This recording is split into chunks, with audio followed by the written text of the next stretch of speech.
Hello students, आप देख रहे हैं विकास मैथ्स और मैं विकास कुमार गुप्ता। आज के क्लास में हम लोग class 10th chapter number 4 quadratic equation को समझेंगे और मैं इस वीडियो के माध्यम से आप लोगों को क्वाड्रेटिक इक्वेशन के कंप्लीट इंट्रोडक्शन को एक्सप्लेन करूंगा। और यदि आप इस इंट्रोडक्शन को अच्छे से समझते हैं, यानी आप यदि कंप्लीट वीडियो को देखेंगे तो 100% आपको क्वाड्रेटिक इक्वेशन की अच्छी समझ हो जाएगी। और साथ ही साथ आप किसी भी क्लास 10th स्टैंडर्ड्स के बुक को जो क्वाड्रेटिक इक्वेशन से बेस्ड होगा उसको आसानी से आप सॉल्व कर पाएंगे। तो चलिए हम लोग इसके इंट्रोडक्शन को समझते हैं। तो स्टूडेंट्स, क्वाड्रेटिक इक्वेशन को समझने के लिए हमें कुछ टर्मोलॉजी को समझना होगा। जैसे हम लोग समझेंगे कि अलजेब्रिक एक्सप्रेशन क्या होता है, और अलजेब्रिक एक्सप्रेशन यदि आप समझ जाते हैं तब आप समझ पाएंगे कि पॉलिनोमियल्स क्या होते हैं। और यदि आप पॉलिनोमियल समझेंगे तभी आप समझ पाएंगे क्वाड्रेटिक इक्वेशन, यानी कि ये सारे टर्म्स जो हैं एक दूसरे से रिलेटेड हैं। तो अलजेब्रिक एक्सप्रेशन आप जानते हैं, छोटे क्लास में या पिछले क्लासेस में आपने पढ़ा होगा कि algebraic expression is the combination of constants and variables which follow the mathematical operations. यानी कि अलजेब्रिक एक्सप्रेशन जो होता है कांस्टेंट और वेरिएबल का एक कॉम्बिनेशन होता है जो मैथमेटिकल ऑपरेशंस को फॉलो करता है। मैथमेटिकल ऑपरेशंस क्या होते हैं? जिसमें प्लस हो, माइनस, मल्टीप्लाई और डिवाइड। तो जब कांस्टेंट और वेरिएबल्स के साथ प्लस लगा हो, माइनस लगा हो, मल्टीप्लाई लगा हो, डिवाइड लगा हो, तो यह एक अलजेब्रिक यानी मैथमेटिकल ऑपरेशंस को फॉलो कर रहा है। जैसे मैंने एग्जांपल लिखा है कि 3x + 5, यह क्या है? एक अलजेब्रिक एक्सप्रेशन का आपका एग्जाम्पल है। क्योंकि देखिए x के साथ मल्टीप्लाई हुआ है 3, यहाँ पे 3 कांस्टेंट है और x वेरिएबल है, दोनों का एक कॉम्बिनेशन 3x हो गया। तो 3x भी एक अलजेब्रिक एक्सप्रेशन होगा। और इसमें टर्म जोड़ेंगे तो ये देखिए 3x + 5, ये 2 टर्म्स का हो गया अलजेब्रिक एक्सप्रेशन। इसी प्रकार 9y² - 5y + 6, ये भी एक अलजेब्रिक एक्सप्रेशन का एग्जाम्पल है। ये देखिए 3p³ - 6√p + 5, यानी जितने भी मैंने एग्जाम्पल्स दिया है सब आपका अलजेब्रिक एक्सप्रेशन का एग्जाम्पल है। अब अलजेब्रिक एक्सप्रेशंस के एग्जाम्पल से हम लोगों ने क्या सीखा? इससे यह सीखा कि अलजेब्रिक एक्सप्रेशन के जो भी वेरिएबल्स होते हैं उसका डिग्री वो रियल नंबर होता है। यानी कि वो रियल नंबर मतलब क्या? वो प्लस में भी हो सकता है, माइनस में भी हो सकता है, फ्रैक्शन में भी हो सकते हैं। लेकिन जब आप पॉलिनोमियल्स के बारे में समझेंगे तब पॉलिनोमियल एक special type of algebraic expression है। पॉलिनोमियल को यदि हम डिफाइन करेंगे तो polynomial is a special type of algebraic expression whose variables degree is always whole number. अब इसका मतलब क्या हुआ कि पॉलिनोमियल एक अलजेब्रिक एक्सप्रेशन तो है लेकिन एक special type of algebraic expression है। ऐसा इसलिए क्योंकि इसके वेरिएबल्स का जो डिग्री होगा, यानी वेरिएबल्स के जो भी एक्सपोनेंट्स होंगे केवल और केवल होल नंबर ही होगा। यानी कि होल नंबर मीन्स क्या? इसकी डिग्री 0 हो सकती है, 1 हो सकता है, 2 हो सकता है, 3 हो सकता है, कभी भी निगेटिव नहीं होगा और फ्रैक्शन में नहीं होगा। तो चलिए एग्जाम्पल्स हम लोग समझते हैं। जैसे यहाँ पे लिखा हुआ 5x, तो यहाँ पर x एक वेरिएबल है जिसका डिग्री कुछ नहीं है तो 1 हिडन है, तो इसको हम पॉलिनोमियल बोलेंगे। और क्या हम इसको अलजेब्रिक एक्सप्रेशन बोलेंगे?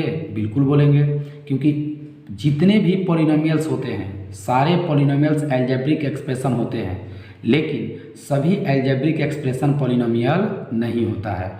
जैसे मैं इस अलजेब्रिक एक्सप्रेशन को लेता हूँ, यहाँ पे क्या है? वेरिएबल आपका p है, p की डिग्री 3 है, -6। अब देखिए ये क्या है? √p है, √p बोलिए चाहे √p बोलिए। और यदि आप रेडिकल इस रेडिकल साइन को हटाएंगे तो p⁻1/2 हो जाएगा। ठीक है, p⁻1/2 यानी p की पावर क्या हो जाएगा? 1/2, जो कि एक होल नंबर नहीं है। तो इस पॉलिनोमियल, इस अलजेब्रिक एक्सप्रेशन को हम पॉलिनोमियल नहीं कह सकते हैं, लेकिन यह एक अलजेब्रिक एक्सप्रेशन है। अब देखिए दूसरा भी एग्जांपल देखिए, y⁻3/2 है -5y⁻1/2 है। तो क्या आप इसे पॉलिनोमियल बोलेंगे? बिल्कुल नहीं। क्यों? क्योंकि इसकी जो वेरिएबल है उसका एक्सपोनेंट क्या हो गया? फ्रैक्शन हो गया, होल नंबर नहीं है, अतः इसको हम पॉलिनोमियल नहीं बोल सकते हैं। तो मैंने बहुत सारे एग्जांपल्स दिया है पॉलिनोमियल का। जैसे आप देखिए 2p⁻2 + 6, यह एक क्वाड्रेटिक पॉलिनोमियल है क्योंकि इसकी डिग्री 2 है। 9y² माइनस 5y प्लस 3, ये भी एक क्वाड्रेटिक पॉलिनोमियल है। और देखिए 10 मैंने लिया है तो 10 भी एक पॉलिनोमियल है, लेकिन इसको कांस्टेंट पॉलिनोमियल बोलेंगे क्योंकि इसके साथ कोई वेरिएबल नहीं इंक्लूडेड है। दूसरा एग्जाम्पल है √7x² माइनस 3√x प्लस 4। मैंने सिंपली इस तरह का एग्जाम्पल बताया है कि जब x यानी यहाँ x पे जो रूट लगा है इस रूट को हटाएंगे तो ये कन्वर्ट होगा, देखिए √7x² एज इट इज होगा minus 3x raise to the power 1/2 हो जाएगा, क्योंकि रूट ये रेडिकल साइन की वैल्यू 1/2 होती है, ठीक है, प्लस 4। तो यहाँ पे देखेंगे पूरे एक्सप्रेशन को देखेंगे तो यहाँ पर जो वेरिएबल x है इसकी डिग्री 2 है, लेकिन इसका डिग्री 1/2 हो गया। और मैंने बताया था कि केवल और केवल क्या होना चाहिए, होल नंबर ही होनी चाहिए, जबकि एक फ्रैक्शन आ गया, अतः इस एक्सप्रेशन को हम लोग पॉलिनोमियल नहीं बोलेंगे। यह एक अलजेब्रिक एक्सप्रेशन है लेकिन पॉलिनोमियल नहीं है। इसी प्रकार दूसरा एग्जाम्पल है, जैसे देखिए 15x³ माइनस 5/x² प्लस 4। अब इसको मॉडिफाई करेंगे हम लोग, तब 15x³ लिखेंगे minus 5 into x raise to the power -2 होगा। क्यों? चूँकि यहाँ पे 5/x rays to the power 2 है, यानी x की जो पावर 2 है वो डिनोमिनेटर में है, और कोई भी पावर यदि डिनोमिनेटर में पॉजिटिव हो उसको न्यूमरेटर में लिखेंगे तो क्या हो जाएगा, निगेटिव में हो जाएगा। अतः ये हो गया 5x raise to the power -2 plus 4। तो यह एक अलजेब्रिक एक्सप्रेशन तो है लेकिन पॉलिनोमियल नहीं है। अब देखिए हम लोग समझते हैं, हमने चैप्टर 2 में पढ़ा था कि graphical representation of linear, quadratic and cubic polynomials, ठीक है। अब आप समझ रहे होंगे कि सर चैप्टर 4 यानी क्वाड्रेटिक इक्वेशन में इन सारे टर्म्स को क्यों एक्सप्लेन कर रहे हैं। तो जब तक से आप पॉलिनोमियल्स के बारे में और क्वाड्रेटिक पॉलिनोमियल्स के बारे में अच्छे से नहीं समझेंगे तो क्वाड्रेटिक इक्वेशन आपको अच्छे से समझ में नहीं आएगा। तो हमने इसका ब्रीफ एक्सप्लेनेशन किया है, इसके बाद हम लोग क्वाड्रेटिक इक्वेशन को समझेंगे। तो लीनियर पॉलिनोमियल की जो ग्राफ होती है, आप जानते हैं कि लीनियर पॉलिनोमियल की ग्राफ क्या होता है, स्ट्रेट लाइन। और लीनियर पॉलिनोमियल जो होती है जिसकी डिग्री क्या होती है 1, यानी जैसे 2x प्लस 4 हो गया, यह लीनियर पॉलिनोमियल का एग्जाम्पल है। इसकी डिग्री 1 है इसीलिए इसे लीनियर बोला गया है। और इसकी ग्राफ कभी भी आप फाइंड करेंगे तो क्या होगा, हमेशा स्ट्रेट लाइन यानी सीधी लाइन आपको मिलेगी। अब देखिए क्वाड्रेटिक पॉलिनोमियल का ग्राफ काफ़ी इंपॉर्टेंट था, क्लास 10th में आप चैप्टर 2 में पढ़े हैं। इसकी जो ग्राफ होती है पैराबोला होता है। पैराबोला किसको बोलते हैं, तो यू के शेप के जो इस तरह का शेप बनता है इसको हम लोग पैराबोला बोलते हैं। ये दो तरह का शेप बनता है, एक ओपन्स अपवर्ड यानी ऊपर की ओर माउथ ओपन रहेगा इसका, ये ओपन्स डाउनवर्ड। ओपन अपवर्ड्स कब होगा, जब ए की वैल्यू 0 से बड़ा होगी। और ए क्या है, ये देखिए क्वाड्रेटिक पॉलिनोमियल की जो जनरल फॉर्म है ax² plus bx plus c, तो x² की कोफिशिएंट a होता है। अगर यह a 0 से ग्रेटर हो, इसका मतलब 100% की a क्या होनी चाहिए, पॉजिटिव होनी चाहिए, ठीक है। तो जब 0 से बड़ा a की वैल्यू होगी तब इसकी जो ग्राफ बनता है वो ऊपर की ओर इसकी माउथ खुलेगा, यानी इसे बोलते हैं अपवर्ड्स, ओपन्स अपवर्ड्स। और जब a की वैल्यू 0 से छोटा होगा तब आपके इसके ग्राफ बनते हैं ओपन्स डाउनवर्ड। इसका एग्जांपल हम ले सकते हैं, जैसे 2x² प्लस 4x प्लस 5 की ग्राफ अगर ड्रॉ करेंगे तो इस तरह का शेप बनेगा। माइनस अगर लेते हैं 3x² प्लस 5x प्लस 4, इसकी ग्राफ लेंगे तो आपको ओपन्स डाउनवर्ड बोलेगा, और आपने चैप्टर 2 में बनाया होगा। अब देखिए क्यूबिक पॉलिनोमियल की हम लोग ग्राफ समझते हैं। क्यूबिक पॉलिनोमियल की ग्राफ कैसा होता था, तो क्यूबिक पॉलिनोमियल की ग्राफ की कोई अपना फिक्स्ड शेप नहीं होता था, इसीलिए मैंने लिखा है कि does not have a fixed standard shape. आप इसके शेप को देखकर आप नहीं बता सकते हैं कि किस तरह का शेप है। जैसे आपको इस तरह का शेप मिलेगा, ये क्यूबिक पॉलिनोमियल का शेप है, इस तरह का शेप मिलेगा, ऐसे शेप मिलेगा, तो कोई आप स्टैंडर्ड शेप इसको नहीं बता सकते हैं। अब देखिए क्वाड्रेटिक इक्वेशन में दो वर्ड था, क्वाड्रेटिक और इक्वेशन। तो वर्ड जो क्वाड्रेटिक है उसको हम लोग समझते हैं कि देखिए जो वर्ड क्वाड्रेटिक है वो कहाँ से आया, तो यह जो वर्ड क्वाड्रेटिक है क्वाड्रेट से आया, और क्वाड्रेट का मीनिंग होता है स्क्वायर। तो जब कभी भी आपको स्क्वायर के फॉर्म में आपको कोई भी एक्सप्रेशन देखने को मिलेगा तो उसे हम लोग क्या बोलेंगे, क्वाड्रेटिक। जैसे हमने लिखा y⁻² स्क्वायर मीन्स पावर 2 होनी चाहिए, 3p⁻² माइनस 6p + 2, यह आपके क्वाड्रेटिक का एग्जाम्पल है। अब क्वाड्रेटिक तो हम लोग समझ गए कि क्वाड्रेट से आया है, जिसका मतलब स्क्वायर होता है। अब इक्वेशन समझते हैं, इक्वेशन क्या होता है। तो देखिए एक्सप्रेशन और इक्वेशन में बहुत अंतर है। एक्सप्रेशन क्या है कि एक्सप्रेशन जैसे मैं लिख दिया 2x + 4, यह एक एक्सप्रेशन है, यह इक्वेशन नहीं है। और ये कौन सा एक्सप्रेशन है, यह आपके लीनियर क्या है, पॉलिनोमियल है, लीनियर पॉलिनोमियल। लीनियर पॉलिनोमियल किसको बोलेंगे, तो वैसे पॉलिनोमियल जिसका डिग्री क्या होता है, 1 होता है। ये 2 टर्म्स का लीनियर पॉलिनोमियल है और यह एक अलजेब्रिक एक्सप्रेशन है। इसे इक्वेशन में हम कन्वर्ट करना चाहेंगे तो इसको इक्वेट कर देंगे 0 से, यानी इसके इक्वल में कोई ना कोई हम नंबर लिखेंगे या 0 लिखेंगे, तो यह जो अलजेब्रिक एक्सप्रेशन था वह इक्वेशन में कन्वर्ट हो जाएगा। जैसे मैं लिखता हूँ 2x + 4 = 0, तो यह आपका अलजेब्रिक एक्सप्रेशन क्या बन गया, एक इक्वेशन बन गया। तो इक्वेशन का जो मैंने लिखा है कि when a polynomial f(x) is equated to 0 we get an equation which is known as a polynomial equation। मतलब समझ गए कि जब एक पॉलिनोमियल f(x) है और इस पॉलिनोमियल f(x) के इक्वल में हम 0 लिखेंगे तो यह पॉलिनोमियल किस में कन्वर्ट हो जाएगा, एक इक्वेशन में कन्वर्ट हो जाएगा और इसे हम बोलेंगे पॉलिनोमियल इक्वेशन। अभी तक पॉलिनोमियल था और यह पॉलिनोमियल अब इक्वेशन में कन्वर्ट हो गया है। जैसे लिखा है कि if f(x) is a linear polynomial then f(x) = 0 is called a linear equation. जैसे मैंने एक एग्जांपल लिया 3x - 2। 3x - 2 क्या है, अभी एक लीनियर पॉलिनोमियल है, लेकिन जब मैं लिख दूंगा 3x - 2 = 0, 0 के जगह पे कोई नंबर भी हो सकता है, ठीक है। तो 3x - 2 = 0, ठीक है। तो यह एक अब क्या बन गया, एक लीनियर इक्वेशन बन गया। और यानी कि इक्वेशन में हमेशा 2 साइड्स होंगे, लेफ्ट हैंड साइड और राइट हैंड साइड, जबकि एक्सप्रेशन में सिर्फ और सिर्फ कोई साइड नहीं रहेगा बल्कि एक ही टर्म्स रहेगा, एक ही साइड रहेगा।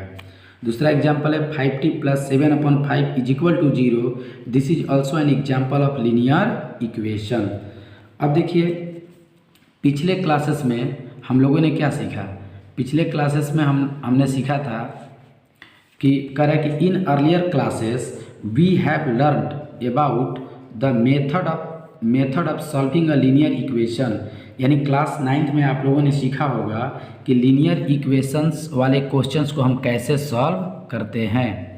तो लीनियर इक्वेशन में क्या होंगे कि 1 वेरिएबल होता था, तो उसी वेरिएबल की हम लोग वैल्यू फाइंड करते थे। जैसे मैंने एग्जांपल लिया है कि find the value of x in 5x + 10 = 20।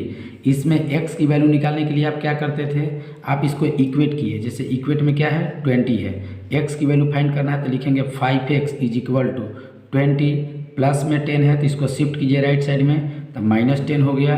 अब देखिए 5x = क्या हो गया, 10। अब x की वैल्यू निकालेंगे तो 10 मल्टीप्लाई में x है, 5 के x के मल्टीप्लाई में 5 है, तो 5 को सेंड कीजिए तो डिवाइड में हो जाएगा राइट साइड में, तो x की वैल्यू क्या आ गया, 2। इस प्रकार से हमने लीनियर पॉलिनोमियल की वैल्यू फाइंड कर लिया, क्लियर। इसी प्रकार अब एक दूसरा एग्जांपल आप देख सकते हैं, find the value of t in linear equation 3t + 7 = मान लीजिए 2 है यहाँ पे, ठीक है। तो 3t की वैल्यू निकालना है तो 3t को एज इट इज छोड़िए, 2 ये 5 है, 7 है, इसको शिफ्ट किया राइट साइड में तो -7 हो जाएगा। इस प्रकार से t की जो वैल्यू आएगी -5/3 आ जाएगा, क्लियर। तो हम लोग इस प्रकार से लीनियर इक्वेशंस को सॉल्व करने का मेथड सीखा था। अब इस क्लास में यानी क्लास 10th में हम लोग क्या सीखेंगे, क्लास 10th में हम लोग सीखेंगे क्वाड्रेटिक इक्वेशंस को कैसे सॉल्व करना है। तो इस क्लास में हम लोग सीखेंगे क्वाड्रेटिक इक्वेशन की सॉल्विंग करने की मेथड, यानी एक क्वाड्रेटिक इक्वेशन को सॉल्व करने के कितने मेथड्स होते हैं। तो देखिए कह रहा है कि if f(x) is a quadratic polynomial that is f(x) = ax² + bx + c where a not equal to 0, then f(x) = 0 that is ax² + bx + c = 0 where a not equal to 0 is called a quadratic equation। यह statement में लिखा है कि यदि f(x) एक polynomial हो, और कैसा पॉलिनोमियल हो, क्वाड्रेटिक पॉलिनोमियल हो, क्योंकि इसकी डिग्री 2 होती है। और क्वाड्रेटिक पॉलिनोमियल का जनरल फॉर्म आप जानते हैं कि ax² + bx + c होता है। a कभी भी 0 नहीं होना चाहिए। क्यों? क्योंकि यदि आप a 0 रखेंगे तो x² में 0 से मल्टीप्लाई होगा तो पूरा टर्म 0 हो जाएगा। तो जब ये पूरा टर्म 0 हो जाएगा तो यह क्वाड्रेटिक जो पॉलिनोमियल है वह लीनियर पॉलिनोमियल में कन्वर्ट हो जाएगा। अतः ये ध्यान देना है कि ये कभी भी 0 नहीं होना चाहिए। तो जब ये f(x) = ax² + bx + c हो, अगर हम इसी पॉलिनोमियल के इक्वल में 0 लिख देंगे तो यह पॉलिनोमियल किस में कन्वर्ट हो जाएगा, क्वाड्रेटिक इक्वेशन में। तो यहाँ पर लिखा गया है कि ax² + bx + c = 0 where a not equal to 0 is called a quadratic equation. तो अब आप समझ चुके हैं कि क्वाड्रेटिक पॉलिनोमियल के इक्वल में यदि हम 0 लिख देंगे तो वह क्वाड्रेटिक पॉलिनोमियल जो है क्वाड्रेटिक इक्वेशन में कन्वर्ट हो जाएगा। इसका हमने डेफिनीशन लिखा है। इसका डेफिनीशन है कि an equation which satisfies of ax² + bx + c = 0 where a not equal to 0 and a, b and c are real numbers are called quadratic equation। उसी का डेफिनीशन है कि वैसे इक्वेशंस को हम लोग क्वाड्रेटिक इक्वेशन बोलेंगे जो ax² + bx + c = 0 को सेटिस्फाइज करे, जहाँ पर a 0 नहीं होना चाहिए और a, b और c क्या होना चाहिए, रियल नंबर होना चाहिए। उसे ही हम क्वाड्रेटिक इक्वेशन बोलेंगे। एग्जाम्पल्स के लिए हम देखते हैं, जैसे मैंने यहाँ पे 3 एग्जाम्पल्स लिया है कि x² - 6x + 4 = 0। तो पहले ये देखिए कि यह एक क्वाड्रेटिक पॉलिनोमियल है, और क्वाड्रेटिक पॉलिनोमियल आप जानते हैं कि वैसे पॉलिनोमियल जिसकी डिग्री 2 हो। और आप पॉलिनोमियल भी जानते हैं कि केवल और केवल वेरिएबल्स की जो एक्सपोनेंट होनी चाहिए वो हमेशा होल नंबर ही होनी चाहिए। तो यह एक क्वाड्रेटिक पॉलिनोमियल है 100%। जब क्वाड्रेटिक पॉलिनोमियल है और इसके इक्वल में 0 लिखा है तो यह क्या बन चुका है, क्वाड्रेटिक इक्वेशन। तो बोलेंगे definitely this is the example of quadratic equation. अब जरा इसको देखिए, लिखा गया 3x² - 4x + 2 = 2x² - 2x + 4। तो इसको आप सॉल्व करेंगे तो यह भी एक क्वाड्रेटिक इक्वेशन होगा। क्यों? देखिए 3x² है, इस 2x² को लेफ्ट साइड में शिफ्ट कीजिए तो 3x² ये प्लस है तो इधर आके क्या हो जाएगा, माइनस। तो x², अब देखिए इसको भी शिफ्ट कीजिए लेफ्ट साइड में तो -2x है तो +2x हो जाएगा। तो -4x + 2x क्या हो जाएगा, -2x + 4 को शिफ्ट कीजिए तो ये हो जाएगा आपका -4 + 2 तो -2 = 0। तो ये क्या बन गया, यह एक क्वाड्रेटिक इक्वेशन बन गया। अब आपसे एक क्वेश्चन है कि क्या आप इस जो एक्सप्रेशन है यानी x² है प्लस 2√x है -3 = 0 है, क्या इसको आप क्वाड्रेटिक इक्वेशन बोलेंगे? तो आपको ये समझना है कि क्वाड्रेटिक इक्वेशन होने के लिए क्वाड्रेटिक पॉलिनोमियल का होना कंपलसरी है। और क्वाड्रेटिक पॉलिनोमियल आप जानते हैं कि जिसकी डिग्री 2 हो और वेरिएबल्स का जो डिग्री होनी चाहिए केवल और केवल होल नंबर ही होनी चाहिए। हम इस बात पे जोर दे रहे हैं, ध्यान दीजिए। अब लिखेंगे इसको, क्या लिख सकते हैं, x² + 2 x पे रेडिकल यानी रूट में है x, यानी इस रेडिकल साइन को रिमूव करेंगे, हटाएंगे तो मल्टीप्लाई x के पावर क्या हो जाएगा 1/2 -3 = 0। अब आप देखिए इस वेरिएबल की डिग्री क्या हो गई, आपके फ्रैक्शन हो गया, जबकि चाहिए था क्या, आपको होल नंबर चाहिए था। तो यह एक क्वाड्रेटिक पॉलिनोमियल नहीं है। जब एक क्वाड्रेटिक पॉलिनोमियल नहीं है तो इसे हम कभी भी क्वाड्रेटिक इक्वेशन नहीं कह सकते। आप सिर्फ डिग्री 2 देखकर क्वाड्रेटिक इक्वेशन नहीं कह सकते हैं, आपको यह देखना होगा कि क्वाड्रेटिक पॉलिनोमियल है कि नहीं है। तो यह एक अच्छा सा एग्जाम्पल है जिससे हम समझ सके कि क्वाड्रेटिक इक्वेशन हम किसको कहेंगे। इस नोट को आपको ध्यान देना है। मैंने क्या लिखा है कि to be a quadratic equation it is mandatory to be a quadratic polynomial, यानी कि क्वाड्रेटिक इक्वेशन को होने के लिए यह आवश्यक है कि क्वाड्रेटिक पॉलिनोमियल होना चाहिए। ठीक है, अब देखिए हम नेक्स्ट पॉइंट को समझते हैं कि कह रहा है कि quadratic equations come up when we deal with the many real life situations. Quadratic equations को हम लोग अपने रियल लाइफ सिचुएशन से भी जोड़कर देख सकते हैं। रियल लाइफ सिचुएशंस का कुछ एग्जांपल लेते हैं। कह रहा है कि फॉर इंस्टांस इंस्टॉन्स।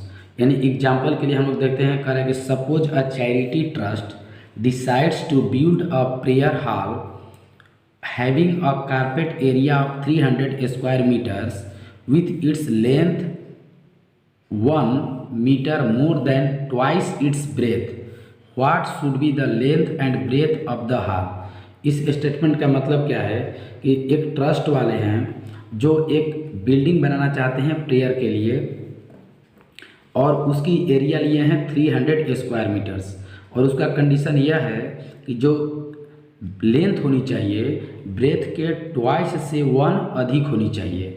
यानी कि लेंथ किस पे डिपेंड करता है, ब्रेथ पे। यदि हम ब्रेथ को सपोज कर लेंगे तो डेफिनेटली हम लेंथ फाइंड कर सकते हैं। Correct, what should be the length and breadth of the hall, hall की लेंथ और ब्रेथ क्या होनी चाहिए। तो मैंने इसको सॉल्व किया है किस तरह से। अब देखिए, यह रियल लाइफ सिचुएशंस की क्वेश्चंस है। अब इसको कैसे सॉल्व करेंगे, तो हमने इसको सोल्यूशन किया है। Suppose the breadth of the hall be x metre, यानी हमने हॉल की जो ब्रेथ मान लिया कितना, x मीटर। जब ब्रेथ हमारा x मीटर हो गया तो लेंथ बोला है क्या कि ब्रेथ के 2 टाइम्स से 1 अधिक होनी चाहिए। तो then its length should be, length क्या होनी चाहिए, ब्रेथ के हमने 2 से मल्टीप्लाई किया और 1 ऐड कर दिया, ये क्या बन गया, आपका लेंथ बन गया। और आप जानते हैं कि एक रेक्टेंगुलर एरिया हो गया हमारा, क्योंकि लेंथ और ब्रेथ आपके डिफरेंट हैं, लेंथ अधिक है ब्रेथ कम है, तो रेक्टेंगल बन गया।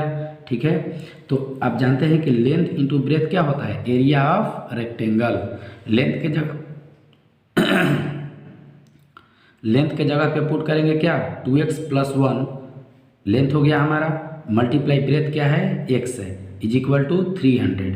अब इसको मल्टीप्लाई करेंगे तो x से मल्टीप्लाई कीजिए इसमें, यानी x से दोनों ब्रैकेट में जो 2 नंबर्स हैं इन दोनों से मल्टीप्लाई होगा तो हो जाएगा 2x² + x, और ये 300 आपका राइट साइड में, उसको लेफ्ट में शिफ्ट करेंगे तो -300 इज इक्वल टू 0। अब ये देखिए क्या बन गया, यह एक क्वाड्रेटिक पॉलिनोमियल का फॉर्मेट है और इक्वेशन में 0 लग गया, मतलब ये क्या बन गया, यह एक क्वाड्रेटिक इक्वेशन हो गया। क्लियर। तो यहाँ पे क्या है कि करें कि so the breadth of the hall should be satisfy the equation 2x² + x - 300 is equal to 0 which is a quadratic equation.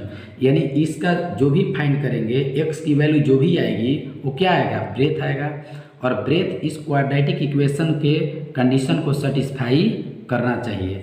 इसको ग्राफिकली अगर हम फिगर को देखेंगे तो फिगर हमारा क्या है, फिगर हमारा इस तरह से रेक्टेंगुलर बनेगा, और आप जानते हैं कि ये शॉर्टर साइड हमेशा क्या होता है, ब्रेथ होता है, लॉन्गर साइड क्या होता है, लेंथ होता है। हम इस रेक्टेंगुलर प्लॉट के ब्रेथ को हमने क्या माना, x माना, तो लेंथ क्या हो गया इसका 2x + 1 हो गया। क्लियर, मीटर्स में, ये भी मीटर में है, और एरिया टोटल क्या है 300 मीटर स्क्वायर, हमने इसके मल्टीप्लाई किया, तो इस तरह से आपका हम लोग ब्रेथ फाइंड कर लेंगे। क्लियर। अब थोड़ा इसके हिस्ट्री के बारे में समझते हैं कि यह सबसे पहले क्वाड्रेटिक इक्वेशंस को क्या किया, सॉल्व किसने किया, और उसके बारे में पता किसने लगाया। एक छोटा सा हिस्ट्री है, आप इसको समझें ताकि इसके डीप में समझ पाएंगे कि क्वाड्रेटिक इक्वेशन रियल में क्या है और कैसे हम लोगों के पास आया। तो कह रहे हैं कि many people believe that Babylonians were the first to solve quadratic equation. तो आपसे यदि कोई पूछे कि क्वाड्रेटिक इक्वेशन को सबसे पहले सॉल्व किसने किया, तो वो बेबीलोनियंस हैं। यानी बेबीलोनिया एक कंट्री है, वहीं के जो निवासी थे मैथमेटिशियंस, उन्होंने सबसे पहले क्वाड्रेटिक इक्वेशंस को सॉल्व किया। बेबीलोनियंस के बाद एक ग्रीक मैथमेटिशियंस यूक्लिड्स, जिसका नाम आपने सुना होगा, क्लास 9th में भी इनका बहुत सारा क्या है एप्लीकेशंस है, और क्लास 10th में भी पढ़ना है। यूक्लिड्स जियोमेट्री है आपका क्लास 9th में, तो इन्होंने भी क्वाड्रेटिक इक्वेशंस के डिस्कवर्ड में और इसके एप्लीकेशंस में हेल्प किया है।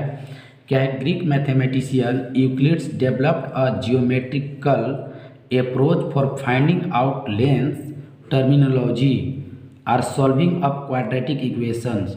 यानी यूक्लिड्स ने सबसे पहले क्वाड्रेटिक इक्वेशंस को जियोमेट्रिकल अप्रोच से कैसे सॉल्व करना है उसके बारे में पूरी दुनिया को बताया। अब देखिए, हमने शुरू में ही बताया था कि हम लीनियर इक्वेशंस को तो सॉल्व करना सीख गए हैं, अब क्वाड्रेटिक इक्वेशन को कैसे सॉल्व करेंगे और कितने मेथड से सॉल्व करेंगे। तो इसमें यही हिस्ट्री बताया गया है कि क्वाड्रेटिक इक्वेशन को दो तरीके से सॉल्व करेंगे, एक फैक्टराइजेशन मेथड से यानी मिडिल टर्म को स्प्लिट करके, और दूसरा फार्मूले से सॉल्व करेंगे यानी कि x is equal to minus B, यहाँ पे जो फार्मूला लिखा गया है क्या, x is equal to minus B plus minus under root B square minus 4ac/2, इससे हम लोग सॉल्व करेंगे। तो इसको किसने दिया था, किसने पूरी दुनिया को बताया था कि क्वाड्रेटिक पॉलिनोमियल को कैसे हम लोग सॉल्व करेंगे और किस किस मेथड से सॉल्व करेंगे। यह है कि solving of quadratic equations in general form यानी x square plus B X plus C is equal to 0 is often credited to ancient Indian mathematicians, यानी कि क्वाड्रेटिक इक्वेशन जिसकी जनरल फॉर्म होती है x square plus B X plus C equal to 0, इसको solve करने की जो credit जाती है वो प्राचीन भारतीय मैथमेटिशियंस यानी गणितज्ञ को जाता है। Correct, in fact Brahmagupta given an explicit formula to solve a quadratic equation of the form X square plus B X is equal to C, यानी कि सबसे पहले क्वाड्रेटिक इक्वेशंस जो जिसका जनरल फॉर्म होता है X square plus B X plus C को फार्मूले मेथड से सॉल्व करने का पूरी दुनिया को कौन बताया था, ब्रह्मगुप्त ने। फिर बाद में later Sridharacharya derived a formula now known as the quadratic formula as quoted by Bhaskara two for solving a quadratic equation by the method of completing the square. अब देखिए, सबसे पहले ब्रह्मगुप्त ने जो एक इंडियन मैथमेटिशियन थे, इन्होंने बताया तरीका कि क्वाड्रेटिक इक्वेशंस जो है उसको फार्मूले से सॉल्व किया जा सकता है। बाद में इस पे काम किए कौन, श्रीधराचार्य ने, और उन्होंने क्या किया, एक डेरिवेशन किया और डेरिवेशन करके पता किया कि किस प्रकार से हम लोग क्वाड्रेटिक इक्वेशंस जिसका जनरल फॉर्म होता है A X square plus B X plus C equal to 0, इसमें x की वैल्यू फाइंड किया कैसे, कंप्लीटिंग द स्क्वायर। तो हम आपको अगले वीडियो में बताएंगे कि कैसे क्वाड्रेटिक इक्वेशंस की जो वैल्यू है वो फैक्टराइजेशन करके और कंप्लीटिंग द स्क्वायर करके फाइंड करते हैं, इसके बारे में हम लोग समझेंगे। तो ये जो फार्मूला दिया गया है ये श्रीधराचार्य के द्वारा दिया गया है, तो ध्यान दीजिएगा, इसको श्रीधराचार्य फार्मूला भी बोला जाता है। और इसमें एक अरब के भी मैथमेटिशियन थे जिनका रोल था, correct, an Arab mathematician al Khwarizmi also studied about equations of different types, यानी कि इन्होंने भी, अल ख्वारिज़मी भी क्वाड्रेटिक इक्वेशंस को डिफरेंट टाइप से स्टडी किए। कि अब्राहम बार हिया हा नासी एक मैथमेटिशियन थे, correct, in his book Liber Embadorum published in Europe in 1145 gave complete solutions of different quadratic equations, यानी कि अब्राहम बार हिया नासी थे और इनका एक बुक है जिसका नाम है क्या, लिबर इम्बेडोरम, जिसकी जो पब्लिश्ड हुआ था यूरोप में पब्लिश्ड हुआ था 1145 में। और इस बुक में क्वाड्रेटिक इक्वेशंस के सॉल्यूशन जो है बहुत डिफरेंट क्वाड्रेटिक इक्वेशंस के सॉल्यूशंस किया गया है। तो इस प्रकार से हमने इस वीडियो में क्वाड्रेटिक इक्वेशंस के कंप्लीट इंट्रोडक्शन को देने की कोशिश किया है। नेक्स्ट वीडियो में हम लोग समझेंगे कि क्वाड्रेटिक इक्वेशंस के कैसे हम सॉल्यूशन करेंगे, उसकी मेथड क्या होगी। तो मैंने बताया कि इसके 2 मेथड्स होंगे, एक आपका फैक्टराइजेशन मेथड, दूसरा कंप्लीटिंग द स्क्वायर मेथड। उसको डिटेल्ड हम लोग समझेंगे नेक्स्ट वीडियो में। Thank you. आपको वीडियो अच्छे लगे तो आप प्लीज़ अपने फ्रेंड्स के पास शेयर कीजिए और इसे लाइक कीजिए और कमेंट में मुझे बताइए कि आपको यह वीडियो कैसे